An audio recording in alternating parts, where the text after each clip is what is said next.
So I had to call my niece because he wasn't listening to me. Okay. And my niece, I explained everything that was going on, and she laughed too and said that I was high. So she made me cry even more. So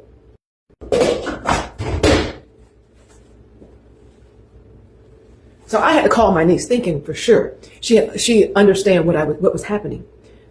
She listened, and then she agreed with LBB. Still, I was certain I was having a heart attack. I started giving LBB my PIN numbers just in case I didn't make it. At that point, he made a detour and he took me to the hospital. I can remember it clear as day. When I stepped down from that truck, I felt like I was walking like in potholes, underwater. Everything was muffled. I couldn't even walk into the ER room. LBB had to escort me as I was holding on to him walking in. And it was really bad. It was really, really bad. It was so bad. I really thought that I was going to die.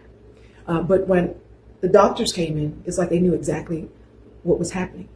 So immediately they put me on IVs. They gave me 2 bags of fluids to flush whatever it was inside of me, to flush it out.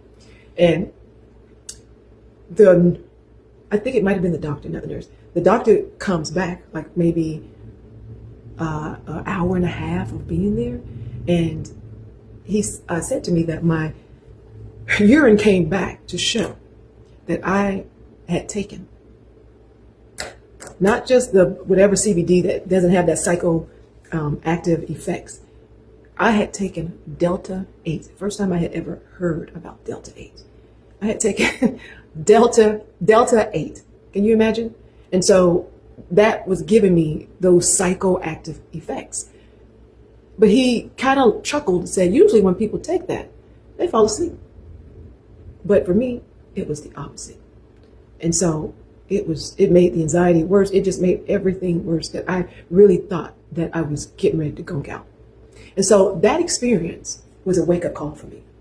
You know, when you're deep in menopause, right, and just trying to survive the day, because each day is different. One day you may feel great, the other day you may not, because your hormones are shifting and fluctuating, right? It's easy to miss the fine print while chasing a quick relief, as I did, chasing a quick relief. And it was easy for me to miss the fine print. So after that, I went all in on my research.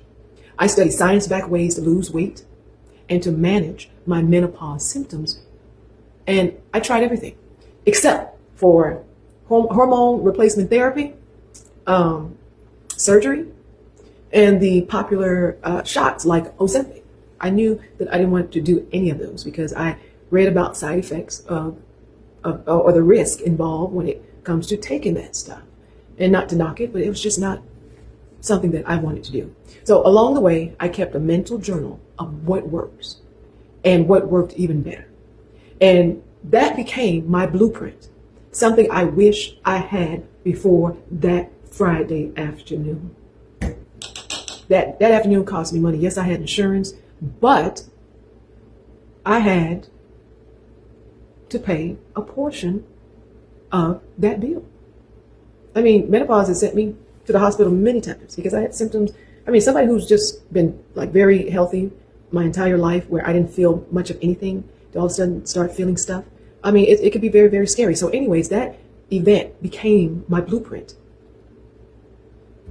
And if you're interested, it's in my bio, by the way. If you're interested, just click the link in my bio and get the blueprint and learn of strategies that I am implementing since then to manage my menopause symptoms until my hormones balance themselves. And they tend to do that well over 60.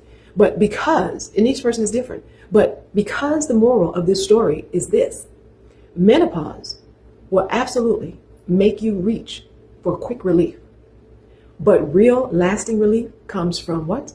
Understanding not my body, your body, and reading the fine print and following a clear science-backed plan instead of guessing in desperation, as I did.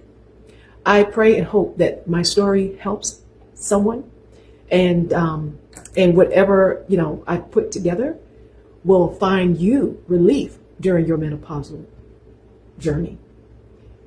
Remember, I am softly walking beside you, one soft and encouraging and empowering step at a time. This is Coach Hey Daisy, signing off.